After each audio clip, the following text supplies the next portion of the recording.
Bonjour, bienvenue dans un cycle de conférences discussions qui a pour titre et thème Créer avec la théorie. Cette activité est en très grande partie rendue possible grâce au soutien et à l'assistance du Centre de recherche interuniversitaire sur la littérature et la culture québécoise, le CRILC. Je suis Gabrielle Tremblay, professeure en théorie et pratique scénaristique au département d'études littéraires de l'UQAM. C'est dans le cadre du cours Adaptation cinématographique du certificat en scénarisation que je donne cette session à l'UQAM, que je programme ce cycle de conférences et d'échanges en collaboration avec Benoît Jaudoin, que je vais vous présenter ici sommairement.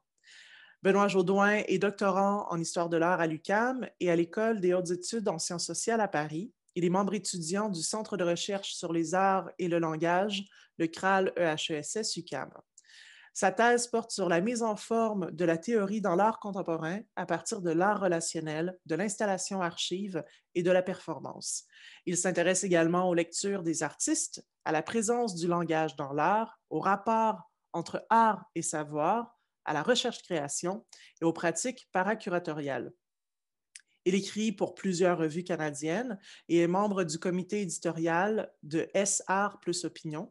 Il a également collaboré à plusieurs projets sur l'art contemporain, dont l'organisation du colloque L'œuvre dans l'actualité de sa lecture en 2016 à Montréal et du séminaire de la recherche en art CRAL-EHESS à Paris en 2017-2018, en plus de réaliser une résidence de recherche au Musée d'art contemporain du Val-de-Marne à Vitry-sur-Seine, en banlieue parisienne. Il prépare actuellement une résidence de recherche à l'Institut national d'histoire de l'art à Paris, comme membre du collectif La Lecture Artiste. Quelques informations pratiques maintenant au sujet du cycle de conférences qui nous réunit virtuellement aujourd'hui. Au total, 3 conférences-discussions sont programmées cette session et seront diffusées respectivement à compter du 22 mars, du 29 mars et du 5 avril 2021 via la médiathèque du CRILC. Au fil de ces 3 conférences, Benoît et moi, nous nous entretiendrons d'abord avec la conseillère dramaturgique Julie-Michel Morin, puis l'artiste visuelle Marie-Samuelle Levasseur et enfin l'auteur Nicolas Dawson. Dans un instant, Benoît présentera les questions qui nous animent, lui et moi, à travers l'organisation de ce cycle de conférences. Mais avant de lui céder la parole, je souhaite dire ceci.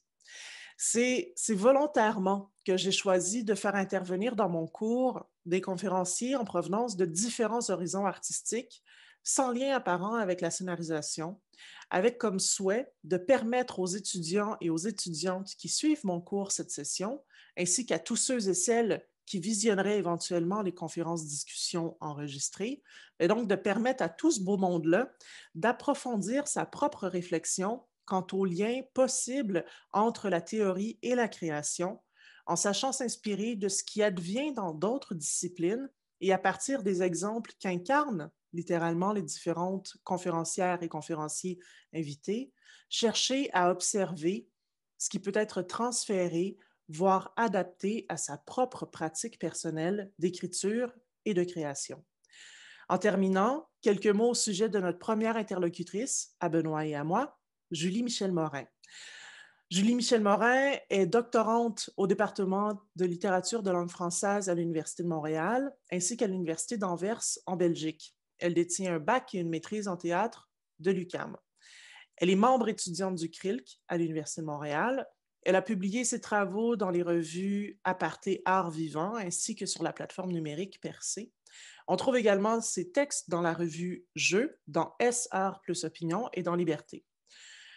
À titre de conseillère dramaturgique, elle a notamment travaillé auprès du metteur en scène Julien Blais et du collectif Isochrone lors de la création du spectacle Temps universel plus 1, présenté à la Chapelle scène contemporaine en 2011. Elle accompagne depuis 2019 le tandem artistique La Messe Basse, formé de Maxime Carbonneau et de Laurence Dauphinet, dans le cadre de la création du projet Dans le nuage, dont les représentations sont prévues pour juin cette année. On espère que ça tienne avec le contexte puis tout là. À suivre. Mais donc, elle est plongée en ce moment dans la création de ce projet avec ce tandem de créateurs.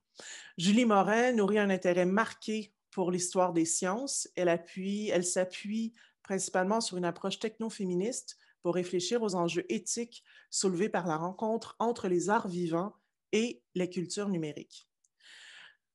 Voilà, c'est ce qui met fin à mon petit mot d'introduction. Je passe la parole maintenant à Benoît.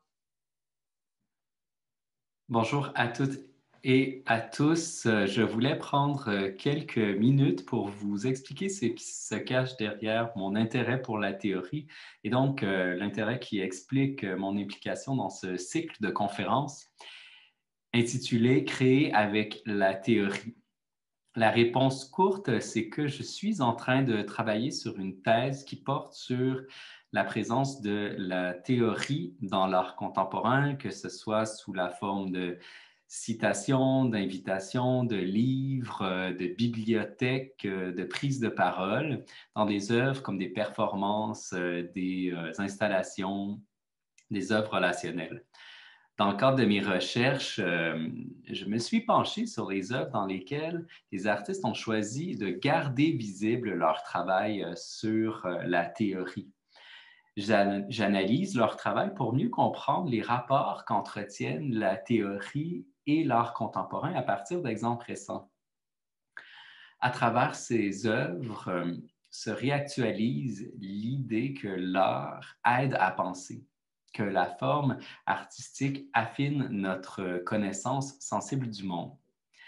Pour le cycle de conférences, plus spécifiquement, c'est plutôt des préoccupations plus pratiques, plus près de ma vie personnelle qui m'ont appelé finalement à participer à l'organisation de ce cycle de conférences. En fait, c'est qu'avoir un sujet de thèse comme celui-là, ça donne l'occasion d'avoir toutes sortes de conversations informelles avec des artistes qui sont autour de moi, des praticiens, des praticiennes de l'art qui partagent leurs premières impressions sur les rapports entre art et création, parfois leur a priori. Pour certains et certaines, en fait, la théorie, ça peut paraître comme une sorte d'injonction scolaire qui est venue de l'université à faire comme les chercheurs et les chercheuses, alors que pour d'autres, c'est vraiment un champ de possible à investir, puisque ça permet d'enrichir la démarche de création, de donner à son écriture une portée intellectuelle, sociale ou politique plus grande, par exemple. C'est un peu pour partager avec Gabriel ces discussions-là et les prolonger dans un espace public que Gabriel et moi avons donc pensé à créer ce cycle de conférences. Précisons-le d'emblée, ce qu'on entend par théorie. Ça dépasse largement le manuel technique d'écriture ou l'ensemble des considérations esthétiques qui sont issues de l'histoire de l'art, de l'histoire du théâtre, de l'histoire du cinéma, de l'histoire littéraire. Ce qu'on entend par théorie, c'est le corpus d'idées, l'ensemble des ouvrages qui portent sur des sujets variés et qui sont généralement issus de disciplines universitaires comme la philosophie, l'anthropologie, la sociologie, etc. Pour nous, ces ouvrages offrent une compréhension approfondie des enjeux qui sont abordés dans le processus de création. Exemple, ils peuvent analyser l'impact éthique des nouvelles technologies sur nos vies. Ils peuvent apporter des outils pour mieux comprendre la violence que subissent les personnes racisées. Ils peuvent permettre de réfléchir au potentiel politique de l'échec, permettre de réfléchir à l'amitié comme manière de pluraliser nos relations amoureuses ou nos relations interpersonnelles. Ça peut aider aussi à obtenir des informations concernant les conditions de vie de personnes qui vivent sur d'autres continents, à d'autres époques, et ou dans des situations socio-économiques qui sont différentes des nôtres. Ce qui nous intéresse, c'est de poser ces questions. Qu'est-ce que les théoriciens, les théoriciennes, leurs travaux de recherche, leurs ouvrages et la lecture qu'on en fait offrent au travail de la création? Quelle est la place qui leur est accordée? Comment prennent-ils forme dans l'œuvre créée? Il nous a semblé que les choses se passent quand même assez différemment d'une discipline à l'autre. Et donc, pour cette raison, nous avons choisi des conférenciers et des conférencières qui couvrent différentes disciplines, alors respectivement le milieu du théâtre, des arts visuels et de la littérature. Avec Julie Michel Morin, qui est conseillère dramaturgique, nous allons discuter du rôle de la théorie dans la création d'une pièce de théâtre. comment la théorie contribue-t-elle au processus d'écriture? Comment elle est reçue par les actrices et les acteurs, par les metteuses en scène et les metteurs en scène? Aussi, il y a au Québec un débat éthique assez virulent sur la représentation des personnes marginalisées et qui a frappé de façon assez directe le milieu du théâtre. Nous avions envie, avec Gabrielle, de discuter avec Julie Michel de la possible contribution éthique des lectures théoriques pour se sensibiliser aux vies vécues par des personnes marginalisées que l'on voudrait représenter au théâtre. Avec Marie Samuel, artiste visuelle, nous allons entre autres aborder la question du travail, de la création lorsqu'il se fait à l'université. Pourquoi les artistes, certains d'entre eux, d'entre elles, choisissent de mener des études supérieures?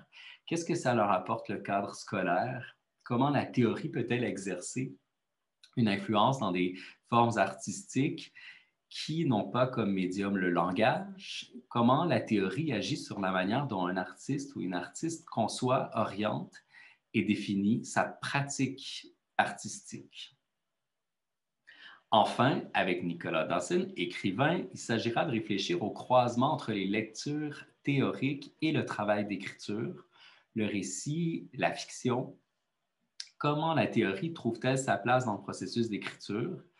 Comment, grâce à des formes comme l'essai, par exemple, la théorie peut se révéler comme une forme artistique de plein droit? Peut-on concrètement faire place à la théorie dans l'activité même d'écriture? L'hypothèse que nous avons en tête, Gabrielle et moi, c'est que dans le cadre d'une démarche de création, la théorie peut servir de matériau pour enrichir son processus, pour donner de la latitude à l'écriture, pour exemplifier et problématiser ce qui est avancé par le texte. Essayer de voir si la théorie serait plus qu'une exigence scolaire qui n'aurait rien à voir avec, disons, la pratique professionnelle, et essayer de prendre conscience de ce que la théorie peut faire, donner du vocabulaire pour mieux définir sa pratique, alimenter le travail en collectif, préciser la vision du monde sous-jacente au projet d'écriture, donner une profondeur, une direction éthique, sociale et politique aux démarches de création, inventer des nouveaux formats pour l'art, se recentrer de notre position et de ses privilèges, et j'en passe. Il ne s'agira pas pour autant d'être naïf. Avec nos invités, on va aussi aborder la question des réticences, des limites et des conséquences de proposer ce rapprochement entre art et théorie. Est-ce que c'est nécessaire de passer par la théorie pour créer? Est-ce que la théorie est inhibitrice pour l'élan de la création? Sommes-nous en train d'imposer des impératifs institutionnels sur l'université alors? Et donc, devrions-nous éviter d'imposer son influence? Alors, c'est donc avec la contribution de nos conférenciers et conférencières par leur expérience, leur pratique, que nous proposerons d'aborder ces questions bien théoriques. Voilà, bonne conférence. Ouais. Première question. Julie Michel, bonjour, bonjour. Bonjour. Bonjour. Alors, commençons avec les questions. Donc, tel qu'annoncé en introduction, on a préparé des questions, mais ça va vraiment prendre la forme d'une discussion. On va échanger à trois autour du rôle de conseillère dramaturgique et de la place de la théorie dans un contexte de création théâtrale. Julie Michel, première question. À quoi ça sert un conseiller dramaturgique ou une conseillère dramaturgique? Puis dans quel contexte et pourquoi on fait appel à une conseillère dramaturgique? Oui, c'est un rôle qui est vraiment très protéiforme puis qui se définit vraiment en regard des besoins spécifiques des artistes puis de chacune des productions ou des créations sur lesquelles on va travailler. Je dirais d'abord qu'une conseillère dramaturgique est vraiment là pour appuyer la démarche de l'artiste, donc l'informer, la soutenir.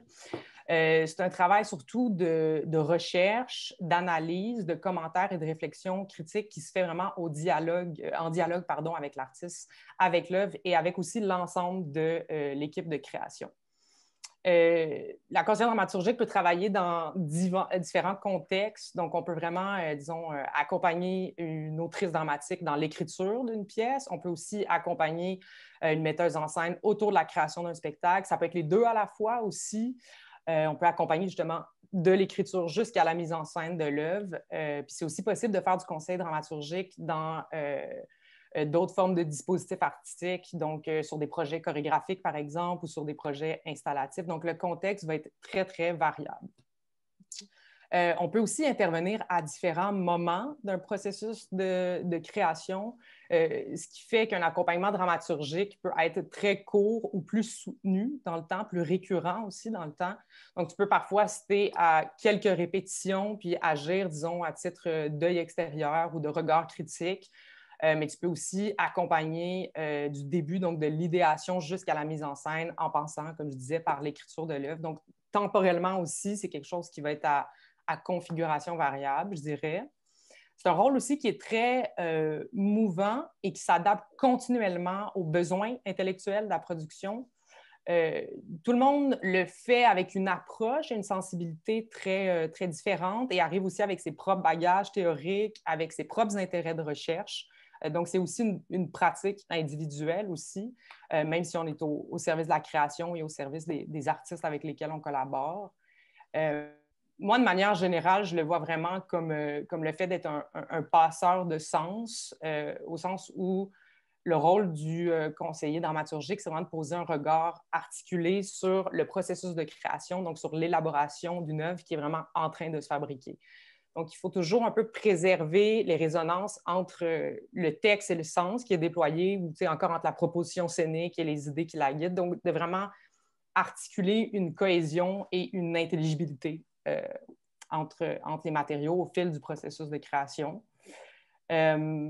Aussi, je pense qu'il y a quelque chose d'important à souligner, c'est le fait que, en tant que conseiller dramaturgique, tu es dans une posture de retrait relatif, où tu vas toujours être à l'intérieur et à l'extérieur du processus de création pour quand même conserver un regard critique, une distance qui est vraiment très précieuse. Parce que cette distance-là te permet justement de t'assurer un peu que le sens ne se déploie pas à l'intérieur de l'équipe de création uniquement, mais que le sens va aussi se rendre auprès du public qui, lui, va être en contact avec l'œuvre probablement une seule fois et pour la première fois. C'est ça, donc pour moi, c'est vraiment un travail de... Oh, excuse-moi, vas-y, Benoît. Non, mais j'allais dire... J'imagine que ce n'est pas tous les metteurs et metteuses en scène qui font appel à un conseiller ou une conseillère dramaturgique. Dans ton expérience, tu sens que le besoin vient d'où, en fait? C'est quoi, c'est à quel moment, qu'est-ce qui motive dans un processus de création l'idée d'aller chercher quelqu'un d'extérieur, comme tu dis, de faire usage de ce regard distancié que tu apportes dans ton travail? Ça va dépendre des contextes d'intervention dans lesquels on est appelé. Parfois, quand on est là comme regard critique, plutôt vers la fin des répétitions, c'est pour venir confirmer ou infirmer des doutes ou des intuitions, pour faire un peu de fine-tuning ou de commentaires sur la proposition qui est comme déjà bien aboutie et qui va bientôt être présentée. Donc, des fois, c'est vraiment un travail de minutie pour pouvoir avoir une réflexion un peu finale sur l'œuvre. Après, quand tu es là depuis le départ, souvent, puis tu es impliqué dans un processus de recherche, et souvent parce que l'artiste a vraiment envie de prendre le temps, puis d'entamer une conversation sur les enjeux de fond autour de l'œuvre qui est en création. Après, je pense que c'est une pratique qui est en train de se démocratiser, puis qui, en ce moment, est en train de se populariser. Puis des fois, j'ai l'impression que notre inclusion dans certains processus de création n'est pas toujours claire, au sens où j'ai l'impression que là, de plus en plus, les gens font appel à ça. Donc, de plus en plus, on va chercher des subs pour avoir des conseils dramaturgiques, mais on ne sait pas encore c'est quoi nos besoins ou nos attentes face au conseiller dramaturgique ou à la conseillère dramaturgique. Puis ça, c'est quelque chose qui est vraiment en train de s'esquisser en ce moment. L'idée qu'il faut nommer les besoins, nommer les attentes, essayer de circonscrire le travail qu'on va faire ensemble. C'est quelque chose qui va toujours changer dépendamment des artistes avec lesquels on va travailler. Fait que c'est des conversations à avoir au début, mais aussi pendant tout le fil du processus de création.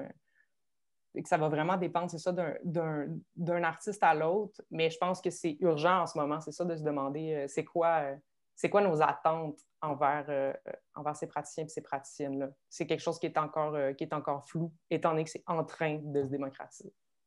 C'est clair, ça doit te mettre dans une position des fois un peu ambiguë de ne pas savoir exactement quel rôle jouer. Qu'est-ce qui explique, selon toi, cet engouement soudain pour ce métier de la création?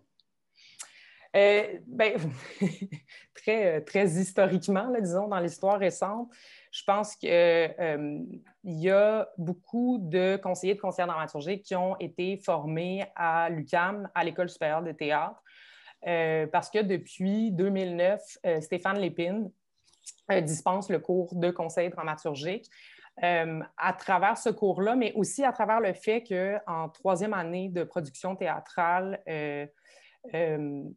en troisième année, il y a une série de productions théâtrales à l'intérieur desquelles, maintenant, on est obligé d'intégrer des conseillers et des conseillères dramaturgiques à travers les processus de création. J'ai l'impression qu'il y a toute une génération d'étudiants et d'étudiantes qui sont gradués puis qui reconnaissent un peu ou qui ont l'habitude de travailler puis de collaborer avec des gens qui font du conseil dramaturgique. Fait que je sens qu'il y a comme toute une nouvelle génération aussi qui, à cause de ce contact-là avec le conseil dramaturgique au sein de leurs études, se départissent pas nécessairement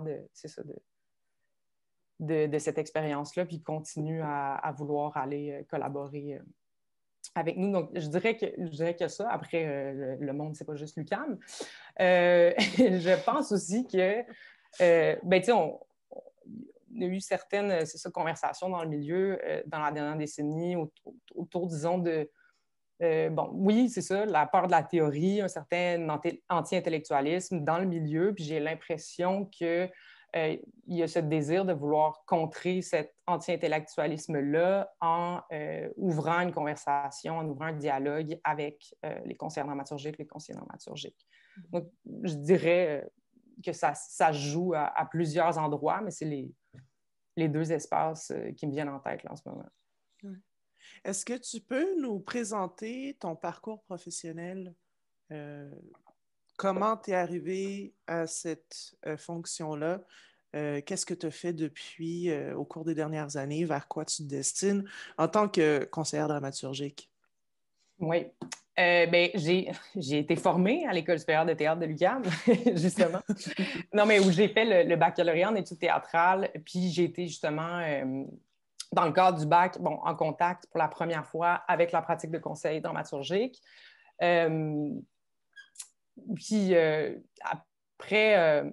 après le bac, je dirais que j'ai eu mes premières expériences d'accompagnement en collaborant beaucoup sur des projets de recherche-création au sein de la maîtrise en théâtre, où j'avais notamment accompagné Josiane Dulon-Savignac et Christelle Franca. Ensuite, après la maîtrise en théâtre, j'ai aussi travaillé avec le metteur en scène Julien Blais et le collectif Isochrone sur le projet Temps universel +1, qui était une mise en scène de Roland Chimel-Fenning qui avait été présentée en mai 2019 à La Chapelle. Actuellement, là, je collabore avec le tandem d'artistes qui est constitué de Laurence Dauphinet et de Maxime Carbonneau de la compagnie La Messe Basse. On travaille sur un projet de création dont le titre de travail jusqu'à maintenant Dans le nuage. Donc, c'est un spectacle autour de la création du Golden Record, qui est une archive de l'humanité qui avait été annexée au sonde Voyager dans les années 70. C'est un travail sur une odyssée scientifique autour de la figure de Carl Sagan, mais aussi une réflexion sur la transmission culturelle. C'est mes grands repères dramaturgiques dans les dernières années, les projets sur lesquels j'ai collaboré. Au travers de ton expérience, puis tu as touché un peu à ça il y a quelques instants, mais d'après ton expérience professionnelle, à quoi on aimerait t'entendre sur à quoi on fait référence quand on parle de théorie. Tu sais, quel rôle détient la théorie dans les processus de création auxquels tu as participé jusqu'à maintenant? Oui. Ça dépend vraiment de la définition là, qu'on donne au terme théorie. Là. Je pense qu'on va avoir l'occasion d'en discuter. Puis je pense aussi qu'il y a plein de façons d'entrer en dialogue avec ce concept-là. Je dirais que très personnellement, dans ma pratique de conseillère dramaturgique, la manière dont j'envisage la théorie, c'est vraiment comme un arrière-plan méditatif au processus de création. Donc, je suis souvent là un peu pour faire des recherches sur des enjeux, sur des thèmes ou sur des questions qui vont traverser le processus de création. Puis, de manière très concrète, je parle plutôt d'un travail, disons, de recherche, de documentation, puis d'enquête autour de ces sujets-là. Mais ma recherche va toujours, de mon côté, là, être guidée par des lectures qui sont théoriques. Après, je dirais que je vis la théorie dans un premier temps comme un moyen d'informer. Là. Les idées artistiques sont en train de se former, mais aussi dans un deuxième temps comme un moyen de lecture de l'œuvre qui est aboutie. Donc, la théorie vient informer l'œuvre à différents égards, à différents degrés, mais aussi à différents moments d'un processus de création. Moi, j'ai l'impression que la théorie a vraiment une place capitale dans la pratique du conseil dramaturgique. J'ai vraiment l'impression, c'est ça, que je suis là à titre de passeur de théorie, si on veut, qu'après, la manière dont la théorie, elle est reçue puis elle est transformée par l'artiste, jusqu'à un certain point, je ne la connais pas, ou du moins, il y a des limites à la manière dont je peux connaître cette réception-là. C'est sûr que je vais percevoir ce qui s'est distillé de théorique ou de contenu théorique dans l'œuvre, mais il y a aussi beaucoup de choses que la théorie fait naître dans la création qui n'est pas directement liée aux conversations initiales qu'on a eues pendant le processus de création. En ce sens-là, la théorie, ça fonctionne vraiment comme je dirais par réfraction, au sens où il y a des traces infinies qui peuvent peut-être ou peut-être pas avoir pour origine la théorie, mais j'ai l'impression qu'elle engendre un peu une série de réflexions, c'est ça, sans nécessairement qu'on la perçoive de manière très tangible dans l'œuvre finale. Mm-hmm. Dirais-tu que finalement le bon usage de la théorie dans la création, c'est lorsque c'est invisible finalement? Que les lectures théoriques qui enrichissent le processus de création finalement n'ont pas nécessairement de place en tant que tel, mais que c'est un travail qui doit être fait pour mener la création plus loin? Bien, ça, pour moi, c'est une question d'approche, c'est une question d'esthétique aussi, au sens où c'est certain que ça peut être un choix d'invisibiliser, disons, la théorie ou les traces théoriques, mais ça peut être un choix aussi de les brandir. Tu sais, c'est vraiment une décision, c'est ça, d'ordre esthétique qui appartient à l'artiste. Après, c'est sûr que c'est un art que d'être capable de s'ouvrir et d'être sensible à la théorie et de réussir à engendrer des fictions qui sont connexes mais autonomes, tu sais, disons, là, face à ce savoir-là théorique. Après, est-ce que c'est la meilleure façon de travailler avec la théorie? Je ne pense pas qu'il y ait de façon optimale que d'entrer en dialogue avec la théorie. C'est vraiment... c'est des choix dramaturgiques que l'artiste doit faire. OK. Puis est-ce que tu peux nous donner des exemples? Comment ça se manifeste concrètement? Par exemple, tu parlais du Golden Record. Ce serait quoi la théorie autour de ça? Est-ce que ce serait des livres de philo sur la dimension universalisante, par exemple, du contenu de ce disque? Oui. Ou est-ce que c'est ça? Est-ce que c'est de la philo? Est-ce que c'est de la socio?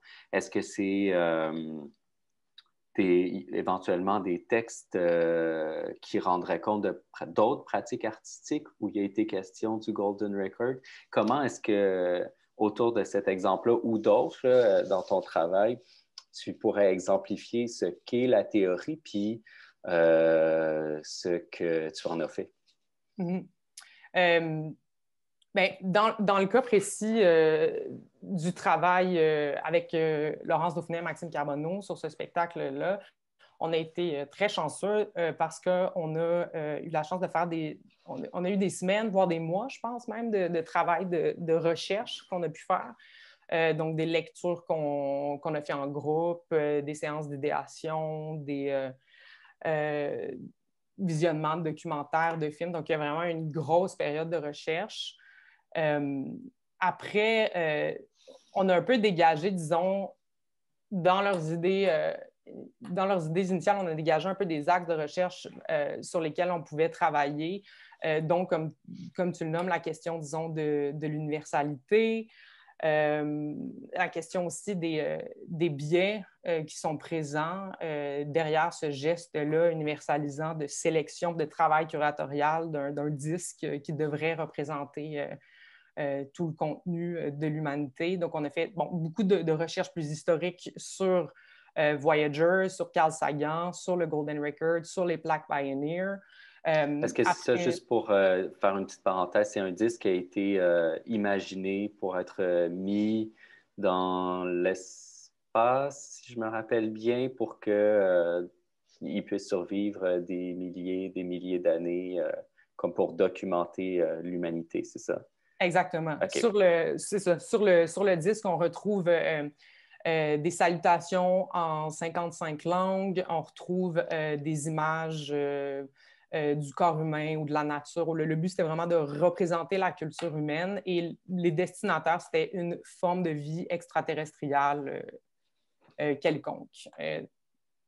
Oui. Donc, c'est ça. Donc, après, pendant cette période de recherche-là, on est un peu...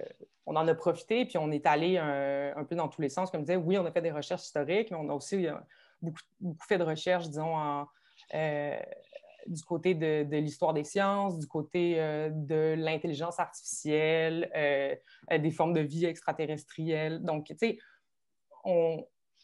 toutes ces conversations-là ont mené à l'écriture, disons, d'une première version du texte, une deuxième. Aujourd'hui, je pense qu'on est rendu à la quatrième. Il y a énormément de matières qui ont été discutées à ce moment-là, qui sont plus présentes dans le texte de manière perceptible. Mais parfois, on va voir que ces conversations-là et ces recherches-là vont animer ou se sont distillées, disons, dans quelques répliques ou dans une seule image. Donc, il y a ce travail-là que tu évoquais un peu plus tôt en disant, est-ce que c'est positif quand on réussit un peu à invisibiliser la théorie? C'est pas tant l'invisibilité, mais plus le fait que tu la côtoies tellement que tu développes un grand rapport sensible à elle et que tu peux travailler avec elle sans comme activement la mobiliser. Tu sais, quand la théorie agit dans le geste de création, mais qu'elle est incorporée, que ça devient une habitude, je pense qu'il y a quelque chose de très fluide après qui se ressent dans l'écriture. Mm-hmm. Est-ce que, en faisant intervenir, tu sais, tu en as parlé, vous êtes allé dans plein de directions dans vos recherches, dans vos lectures, mais en faisant intervenir la théorie dans le processus de création, est-ce qu'il y a un risque? Est-ce que tu as perçu un risque ou tu as perçu des anticipations d'un certain risque de couper l'élan de la création, d'appauvrir l'originalité de l'œuvre qui est en développement et ou au contraire de trop éparpiller qu'est-ce qui se passait au moment de la création de l'œuvre en faisant intervenir la théorie. Donc, je parle de risque ou de perception de potentiel risque, mais est-ce que c'est quelque chose qui est présent dans ce que tu as vécu dans le cadre de tes fonctions comme conseillère dramaturgique? Oui. Mais je pense que l'idée que la recherche peut être un frein un peu à l'élan de création, j'ai souvent l'impression que c'est une vision qui est quand même fondée sur un anti-intellectualisme, au sens où ça parle beaucoup de notre rapport aux idées, ou à la pensée ou à la théorie en général. Je pense que c'est quelque chose qu'il faut déconstruire. Je pense que le rôle du conseil dramaturgique permet de déconstruire cette vision-là de la recherche ou de la théorie. Parce que, tu sais, opposer la théorie un peu à l'originalité ou à la créativité, pour moi, c'est un peu comme soustraire une grande caractéristique de la théorie là, en tant que telle. Là. C'est vraiment la théorie, ça innove, ça conceptualise, ça cartographie. Je veux dire, c'est très vivant. En ce sens-là, j'ai absolument pas l'impression que c'est un frein à la création, mais c'est sûr que je constate parfois que certains artistes peuvent avoir peur de se laisser envahir un peu par la théorie. Je pense encore une fois que ça vient un peu d'une vision là, très binaire où on va opposer créativité et rationalité. Et je pense que cette crainte-là, elle peut se dissoudre à partir du moment où on arrête de réfléchir à la théorie comme étant vraiment un monument statique, on décide un peu de ne pas se laisser intimider par elle, puis qu'on en fait vraiment usage, qu'on la convoque dans un processus de création comme un matériau, mais aussi surtout comme une interlocutrice, parce que il faut aussi arrêter de penser que la théorie a toujours raison nécessairement. Le spectacle n'appartient pas à la théorie. Fait que je pense que c'est plus dans notre rapport aux questions théoriques que peut naître une grande liberté, mais il faut un peu déconstruire, je pense, ce rapport-là. C'est ça. Il faut comprendre que la théorie, ça appartient un peu à tout le monde. Il faut entrer dans un rapport d'intimité puis de sensibilité avec elle. Puis prendre le temps de fréquenter la théorie et de faire la recherche dans le contexte théâtral à un moment où il y a vraiment une culture de la production, de la productivité. Là. Dans le milieu, on a peu de temps pour faire les choses, donc encore moins de temps pour flâner, disons, auprès de la théorie. Et je pense que c'est aussi un geste de résistance qui offre beaucoup à la création que de s'offrir ce temps-là, que de prendre le temps. Après, c'est sûr qu'il ne faut pas rester, disons, captif là, de ces explorations-là théoriques. Là. Je pense qu'il y a toujours un moment dans le processus de création où tu sens qu'il y a un désir de les mettre en forme, puis de les conserver un peu en arrière-plan, comme je disais, méditatif, puis de revenir un peu plus tard. Fait qu'il y a toujours une période où tu veux parfois t'en affranchir momentanément. Là. C'est ça. Après, je reviendrai peut-être, c'est ça, sur la question de didactisme ou de pièce à thèse. J'ai l'impression que c'est très... c'est très péjoratif, disons, la manière des fois dont on utilise ces termes-là pour parler de la théorie dans les arts vivants. Après, je pense que quand c'est péjoratif, c'est vraiment plus, comme je le disais un petit peu plus tôt, c'est plus la littéralité de la proposition, plus que plus que les assises théoriques qui dérangent ou qui déplaisent. En ce sens-là, je pense que c'est un problème qui a plus à voir avec la dramaturgie, puis peu à voir avec les recherches ou la théorie qui informe le spectacle. C'est comme, c'est un problème qui concerne la forme beaucoup plus que le contenu. Donc, il faut réussir à créer des formes qui connaissent, c'est ça, une certaine autonomie face à la théorie. C'est ça. La question de l'indépendance et de l'autonomie que j'ai nommé un petit peu plus tôt, je pense qu'elle est capitale quand on est dans un processus de création, mais c'est plus dans un changement de rapport de posture entre la recherche et le geste de création que ce changement-là peut advenir. C'est intéressant parce que tu parles de se tourner vers la théorie ou de faire le détour de la théorie dans le processus de création comme le choix le plus ambitieux en termes de ce que ça demande comme temps, en termes de ce que ça implique aussi d'aller en profondeur dans les enjeux qui sont soulevés par une œuvre, une pièce qui est en train de s'écrire. Et donc, possiblement, effectivement, courir le risque que ça soit une pièce finalement pas assez, dont la forme ne rend pas assez compte de la profondeur et de la complexité des enjeux, d'où la pièce à thèse. Mais en même temps, c'est ça, je trouve ça super intéressant, le fait que tu définisses l'usage de la théorie dans ton travail vraiment comme le choix le plus engagé, comme un choix de résistance aussi, un choix, le choix de prendre le temps, le choix de bien faire les choses. Puis aussi, pour réagir à ce que tu disais, ça me faisait penser, là, on n'est pas dans la création, on est dans la théorie, la philosophie, pour le dire plus spécifiquement, mais dans qu'est-ce qu'un dispositif, Giorgio Agamben, il dit à un moment donné, il y a un moment dans mon travail où il faut que je laisse tomber le texte que je suis en train de lire puis que je me mette à écrire. C'est dans ce passage-là, je trouve que il y a un écho avec ton travail. C'est comment on passe de un à l'autre, puis comment ton travail, si je comprends bien, à la fois concerne une compréhension, puis une étude, de la recherche, puis à la fois aussi une extrême sensibilité face au médium du théâtre, puis aux formes théâtrales que ça prend pour accompagner, aider à transformer ou à amener le passage entre l'un et l'autre. Oui, absolument. C'est vraiment c'est un travail de passage continu entre plusieurs médias aussi, tu sais.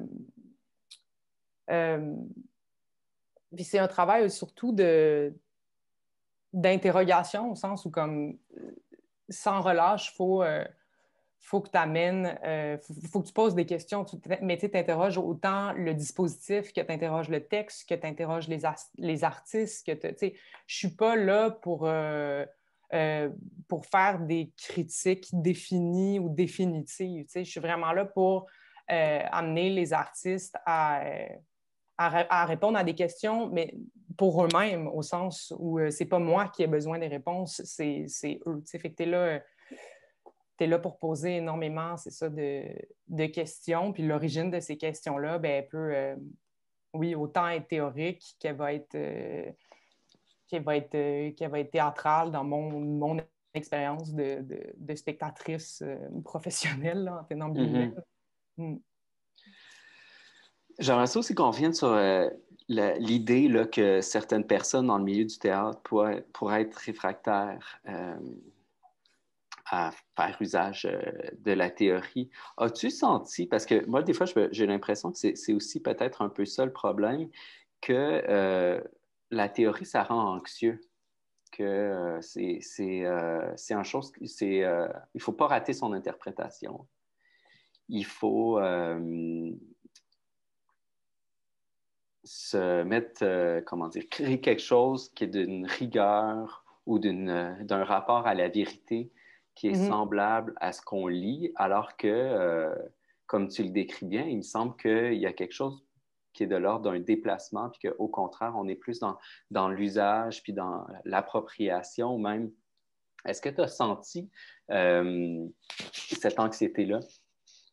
Oui, absolument. Je pense qu'il y a souvent des moments, disons, après une étape, mettons, après l'étape de recherche, où on veut être très, très près de la théorie, où on veut un peu rendre compte, mais surtout comme rendre justice, tu sais, à tout ce qu'on a appris aussi. Là, tu sais, je pense qu'il y a comme une exaltation théorique aussi, puis tu veux rendre compte de...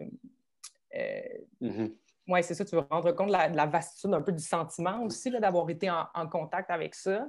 C'est aussi très séduisant, la théorie, parce que ça ouvre les portes dans le travail de la pensée. Exactement. T'sais. Après, j'ai l'impression que souvent, c'est ça, il va y avoir des premiers essais ou des premières versions de textes où c'est ça, là, on sent l'exaltation, on sent que les choses ne sont pas nécessairement domptées encore parce qu'on veut rendre compte de tout, ou d'à peu près tout. Après, je pense qu'on peut déposer ce moment-là, puis revenir un peu aux élans initiaux. Quel projet tu voulais mener? Pourquoi tu es allé vers la théorie? Puis comment est-ce qu'on peut distiller les éléments théoriques pour les rapprocher de ton élan initial? Bien sûr, l'élan peut se transformer, mais d'essayer un peu, c'est ça, en entonnoir, d'arrêter de vouloir rendre compte de tout, puis d'aller chercher des éléments plus petits à incorporer dans la proposition. T'sais. Mais c'est sûr que Oui, ça fonctionne vraiment, c'est ça, je pense, en Par, entonnoir. par curiosité, Julie Michel, de, depuis le début de notre conversation aujourd'hui, à juste titre, on parle beaucoup du rapport du ou de la conseillère dramaturgique avec l'équipe de création. On pense en premier lieu au metteur ou à la metteuse en scène ou à l'auteur-autrice du texte qui est en train de s'écrire. Euh, et j'imagine, justement, là, tu parlais, maintenant, on va chercher des subs, on engage des conseillères dramaturgiques et tout ça. Donc, j'imagine qu'il y a cette idée que si dans une équipe donnée, il y a présence d'un conseiller ou d'une conseillère dramaturgique, c'est que cette présence, elle est souhaitée. Mais tu en parlais toi-même un peu plus tôt, il y a quand même cet anti-intellectualisme-là qui est quand même présent dans notre société et qui se ressent parfois dans la sphère théâtrale également. Est-ce que il arrive parfois qu'on sente cette résistance au sens de ben, il y a une crainte ou un préjugé défavorable envers la théorie et comment désamorcer cette chose-là dans l'exercice de tes fonctions, mais aussi est-ce que tu es en interaction avec d'autres membres de l'équipe de création en présence? Est-ce que ça peut aller jusqu'à un comédien qui dit ben, moi, je ne vais pas lire tel livre, ça ne sert à rien, ou moi, c'est le feeling, là, c'est pas dans la tête. Est-ce que c'est ce genre de discours que tu peux rencontrer ou que des collègues à toi peuvent rencontrer sur des productions données? Oui, moi, je dirais que par rapport à la question de l'équipe de création en général, là, ça dépend vraiment de chaque conseillère dramaturgique, au sens où moi, je suis moins en contact avec l'ensemble des équipes parce que j'aime mieux travailler dans un lien privilégié, disons, avec la mise en scène. Après, bien sûr que j'ai des contacts avec le reste de l'équipe. Puis quand on fait du travail, disons, du travail dramaturgique pendant des lectures ou pendant des essais scéniques, bien, c'est des conversations dirigées que tu as avec l'ensemble de l'équipe, c'est certain. Mais moi, comme je dis, j'aime mieux avoir un lien un petit peu plus privilégié, puis qu'après, les metteurs en scène, les metteuses en scène puissent travailler avec leur équipe. Mais ça, c'est très personnel. J'ai des collègues qui, au contraire, disons, vont... on peut, au début d'un processus de création, rédiger ce qu'on appelle un dossier dramaturgique où tu fais de la recherche en amont des premières lectures ou des premières rencontres, puis tu vas fournir un dossier d'une trentaine, cinquantaine de pages sur plusieurs questions, fournir des analyses sur le projet ou justement un moment, mettons, clé d'un passage théorique là, dans un processus de création. Et je sais que j'ai des collègues qui, à l'intérieur de ces dossiers dramaturgiques-là, vont spécifiquement, disons, écrire des passages sur le son ou sur la lumière par rapport, mettons, à des questions socio-historiques, si on travaille sur X texte qui se passe en X période. Ou donc, fait que ça dépend vraiment. C'est ça, il y a des gens qui vont vraiment entrer en dialogue théorique même avec le reste de l'équipe de création. D'autres qui ne vont pas le faire ou qui vont le faire différemment. C'est très personnel, ta manière d'entrer en conversation avec l'équipe. Après, si j'écoute ta question, ce que j'entends aussi, c'est est-ce qu'une partie de l'équipe de création est parfois réfractaire, disons, à cette présence-là? Oui, et comment tu désamorces cette réticence-là? Ben, je ne sais pas s'il y a une réticence. Je pense qu'il y a parfois une très grande curiosité, puis il y a des gens, au contraire, qui viennent vers toi, qui ont envie tu leur suggères des lectures supplémentaires ou qui ont envie d'avoir des conversations, qui te demandent ton opinion aussi sur la répétition. Après, je dirais pas... Moi, j'ai pas ressenti des attitudes réfractaires. Des fois, je sais pas comment dire. Ouais, soit de la curiosité, soit une énorme neutralité au sens où des fois, tu n'es pas toujours valorisé, disons, là, par toute l'équipe, mais on en revient au fait que c'est parce que c'est encore une pratique qui est un peu méconnue, puis qui est toujours en train de se définir à l'intérieur de chacun des processus de création. Après, est-ce que tu peux être là pour répondre aux besoins intellectuels de tout le monde à tout moment? Je pense pas. C'est vraiment une question... C'est une pratique du dialogue. Est-ce qu'on peut parler avec tout le monde puis que ça ait le même impact sur chacun et chacune des concepteurs et conceptrices? Ben non, mais je pense pas que c'est un objectif. Fait que ça dépend aussi des relations de curiosité et d'intérêt que tu vas développer avec les gens. Tu as parlé plutôt de groupe de lecture. Je me demandais si c'était une pratique qui était dans le milieu du théâtre assez bien intégrée dans un processus de création, notamment peut-être un processus de création en collectif. Je sais que des gens comme ceux qui sont associés au projet Ibris utilisent cette méthode-là, si on veut, pour contaminer la production de la théorie. Est-ce que toi, tu as été appelé à participer à ces groupes-là? Est-ce que c'est quelque chose de fréquent? Quand tu parles de groupe de lecture, tu veux dire...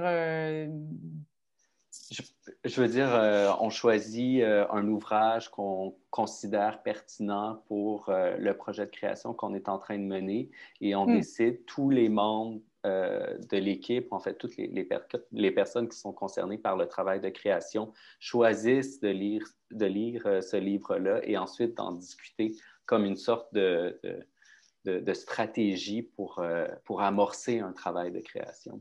Tout à fait, oui. Mais ça dépend, c'est ça, encore une fois, de ce qu'on décide de faire en tant que conseiller dramaturgique. Moi, c'est quelque chose que je préfère faire. Disons, comme j'évoquais la question du dossier dramaturgique, moi, j'en fais pas sur tous les projets, puis je privilégie le fait de faire état de mes lectures puis d'entamer une conversation avec l'équipe sur ces lectures-là. Fait que des fois, soit tu fais une synthèse, puis après, tu essaies de tisser des liens entre les conversations qu'on a déjà eues autour du spectacle qui est en formation. Sinon, tu peux donner comme un extrait du texte, puis là, on fait un genre de séminaire autour de ces questions-là, puis on réfléchit au spectacle. Donc, moi, c'est mon approche. Après, savoir si c'est si c'est popularisé, démocratisé. Je pense que j'ai certains collègues qui font ça aussi, mais on a absolument tous nos méthodes pour présenter puis faire la synthèse des recherches qu'on fait autour du spectacle. Mais moi, j'aime beaucoup mieux passer par la conversation, disons, que par la rédaction d'un document exhaustif. Ou sinon, je peux faire des documents, mais à des moments, j'ai l'impression où les enjeux sont plus clairs et circonscrits. Parce que des fois, au départ, si on ne travaille pas avec un texte déjà imprimé, disons, déjà publié, j'ai l'impression que le processus de création peut tellement aller dans plusieurs directions que ça ne sert à rien d'écrire 200 pages sur environ 9 axes théoriques. Fait que, je vais peut-être plus produire des réflexions rédigées plus tard dans le processus, mais au départ, moi, j'aime beaucoup plus faire des cercles de lecture, là, on peut dire. Oui, absolument. Après, pour en revenir au travail en collectif, tu as nommé le projet Ibris. Moi, j'ai pas travaillé, j'ai pas collaboré avec eux et avec elles. Mais c'est certain que ce qui distingue un peu leur pratique et leur approche, c'est vraiment le fait qu'ils convoquent des méthodologies féministes et des méthodologies queer dans leur travail. En ce sens-là, je pense que, surtout dans leur cas, les formes scéniques sont vraiment à l'image des méthodologies qu'elles convoquent. Ça, c'est certain. Donc, dans ce cas-là, la théorie a balisé ou en tout cas contribué à former même la manière dont le collectif se définit. C'est à la base même de ce qu'ils sont. Oui, absolument. Intéressant. J'ai une question qui n'est pas facile. Pour le dire simplement, qu'est-ce que la théorie empêche de faire comme erreur possible? Je te pose la question parce que Gabriel et moi, on avait envie d'aborder un peu avec toi la question de la possibilité de la théorie de jouer une sorte de rôle ou d'accompagnement éthique dans le processus de création. Bon, dans les dernières années, je pense que c'était assez clair que de plus en plus des artistes vont reprocher de ne pas être légitime de parler de certains sujets plutôt que d'autres ou de créer des personnages, par exemple, de personnes marginalisées sans que ces artistes-là le soient eux ou elles-mêmes. Parler de leur culture, de leur histoire. J'ai comme l'impression qu'on leur reproche souvent de ne pas faire l'effort de se donner les moyens de comprendre ces vies vécues-là, les difficultés sociales, politiques, économiques qu'elles vivent. Bon, évidemment, je pense à Slav et Kanata parce que ces discussions-là étaient beaucoup menées dans l'espace public à partir du théâtre avec ces exemples-là. Mais on pourrait aussi y aller de façon plus hypothétique. Par exemple, qu'est-ce que ça prend pour écrire une pièce sur une personne trans, par exemple, pour s'assurer d'être juste, pour s'assurer d'être respectueux, sensible, pour s'assurer d'être pertinent. C'est un peu ça qu'on a envie de discuter avec toi, à savoir si la théorie n'aurait pas un rôle à jouer. Si on ne pouvait pas l'imaginer comme une sorte de tutrice qui viendrait aider tout le monde à naviguer un peu dans ces eaux troubles-là de l'éthique de la création contemporaine. Et Benoît, tu évoques l'image du tuteur, donc en tant que tutrice, là, comme ce qui soutient le plant de tomate, mais je pense qu'on peut même ici convoquer la métaphore routière du garde-fou. Est-ce que la théorie peut servir de garde-fou à une équipe de production, peut, au sens propre et figuré, éviter des dérapages? Ben oui. Ben, je considère, oui, qu'assurément, les lectures théoriques ou la théorie là, en général peut sensibiliser là, le rapport de l'artiste ou l'équipe de création ou de qui que ce soit, honnêtement, même en dehors d'un contexte de création, peut les sensibiliser, c'est ça, aux enjeux, aux réalités là, de personnes ou de communautés, disons, marginalisées.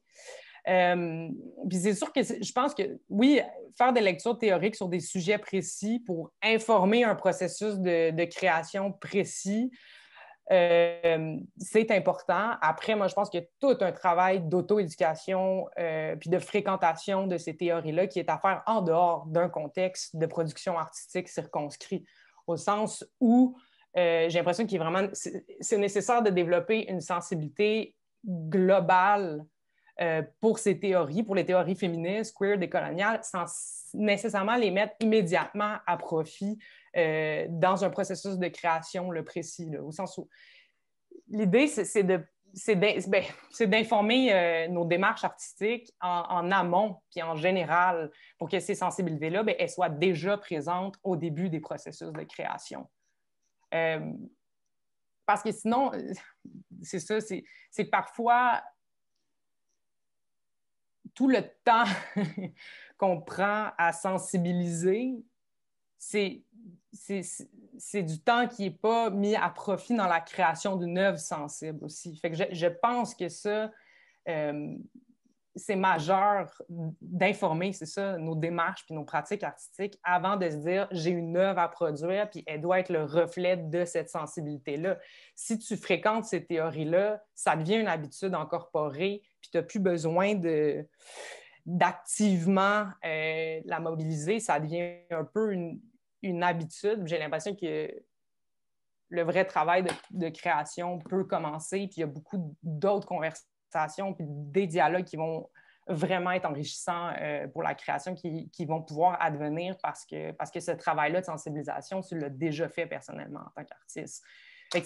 Pour faire ça, c'est sûr on le fait seul, on lit, on fréquente la théorie, mais j'ai l'impression aussi que le milieu culturel théâtral doit jouer un rôle actif là-dedans par la tenue, disons, d'événements, de conférences, de débats, la rédaction, disons, de guides méthodologiques des coloniaux, de la pratique théâtrale, que sais-je encore. Là, je pense qu'on a beaucoup de choses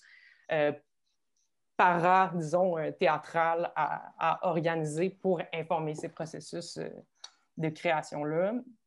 Après aussi, c'est sûr que le théâtre, c'est vraiment une histoire de rencontres puis de relations. Puis si la théorie est essentielle, bien, je ne pense pas qu'elle suffit toujours dans un contexte de création. Et je pense que quand tu veux représenter des personnes ou des communautés marginalisées, bien, c'est essentiel de multiplier les points de vue puis d'inviter ces personnes-là à prendre part à la conversation, de les rémunérer aussi pour leur savoir, pour leurs expériences, de le faire de manière horizontale. C'est sûr que si tu n'es pas prêt à avoir ces conversations-là ou à déplacer ta posture, à entamer une conversation, puis à te remettre en question, ben, des fois, je ne sais pas pourquoi tu travailles sur ces enjeux-là. Ça, c'est vraiment essentiel, je pense, de se questionner aussi sur l'élan initial qui nous amène à travailler sur une question qui ne nous concerne pas ou peu. Tu sais, pourquoi je veux le faire? Je ne dis pas que c'est injustifiable, mais je dis que c'est vraiment important d'abord de le justifier à soi-même avant d'avoir, c'est ça, des conversations avec les personnes concernées. C'est ça, ouais, d'interroger vraiment les envies. Là. Pourquoi est-ce qu'on a envie de travailler sur ces questions-là? Je pense qu'il y a déjà beaucoup de réponses qui peuvent se situer à cet endroit-là, puis de déconstruire aussi ces réponses-là. Puis en tant que conseillère dramaturgique, il faut être en mesure de bousculer les certitudes de l'artiste, de l'interroger énormément. Après, je pense que c'est ça. Aborder les questions éthiques de l'œuvre, c'est vraiment, ça fait partie intégrante là, de mon travail comme conseillère dramaturgique. Par contre, j'ai pas l'impression que ça puisse protéger la démarche de ces biais potentiels. Mm-hmm. Donc oui, c'est ça. C'est un travail, je trouve, d'éducation à faire vraiment, vraiment en amont même des processus de création. Puis après, dans les processus, d'entamer des conversations avec les personnes concernées. Il y a cette idée, je trouve, en t'écoutant parler, que quand on se met à réfléchir sur ce qu'on fait par rapport à nos lectures théoriques, puis les rencontres et les discussions qu'on a dans un contexte de création, mais ça permet aussi de se rendre compte, je crois, il y a ces idées, ces lieux communs qui voudraient que l'art est coupé du monde, il y a la vraie vie, puis il y a la théorie qui est coupée du monde aussi, alors que concrètement, ben, on ne crée pas en dehors du monde, on crée toujours dans le monde, puis que la théorie concerne le monde aussi. Donc, ça permet de repenser de reconnaître ou de s'intéresser au fait que par la lecture théorique, on revient dans le monde et dans la création. Ça met en branle une circularité. Puis là, je convoque le titre d'un des ouvrages de Marielle Massé, mais que j'espère dire dans le bon ordre, Façon de lire, manière d'être. C'est une circularité de laquelle je parle beaucoup dans mes cours. J'en ai parlé à l'automne, j'en reparle cette session également, mais notre façon de lire de la théorie va contribuer à nos manières d'être dans la vie et dans la création artistique. Et nos manières d'être recontribuent à notre façon, notre rapport à la théorie, notre manière de lire la théorie. Donc, on dirait que à t'entendre parler, le rôle de conseillère dramaturgique contribue à cette circularité-là.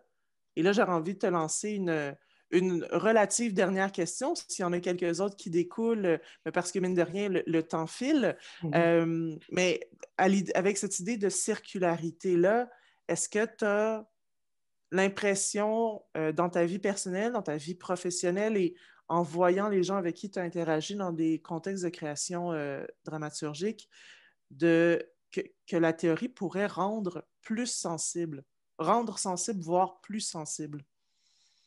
Oui, assurément, assurément. Après, c'est ça, pour accéder un peu à cette sensibilité-là, il faut déjà essayer d'avoir un rapport horizontal avec elle. On en parlait un petit peu plus tôt, mais la question c'est ça, de ne pas se laisser intimider par elle, puis de vraiment développer un rapport d'intimité avec elle. Après, je pense que c'est essentiel de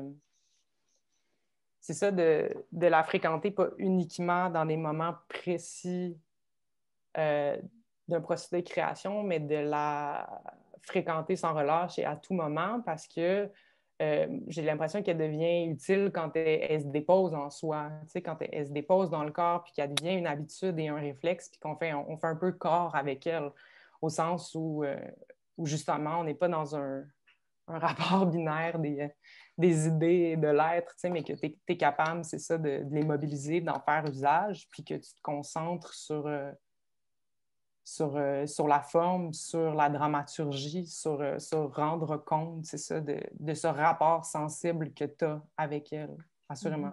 Oui. Benoît, voudrais-tu rajouter quelque chose? Ben non, c'est parfait. Comment finir plus élégamment? Sur un fond de tempête de neige qu'on voit par la blancheur de la fenêtre de Benoît. Oui, il neige au moment d'enregistrer cette vidéo. Merci. Julie Michel, voudrais-tu rajouter quelque chose avant que nous mettions fin à l'enregistrement?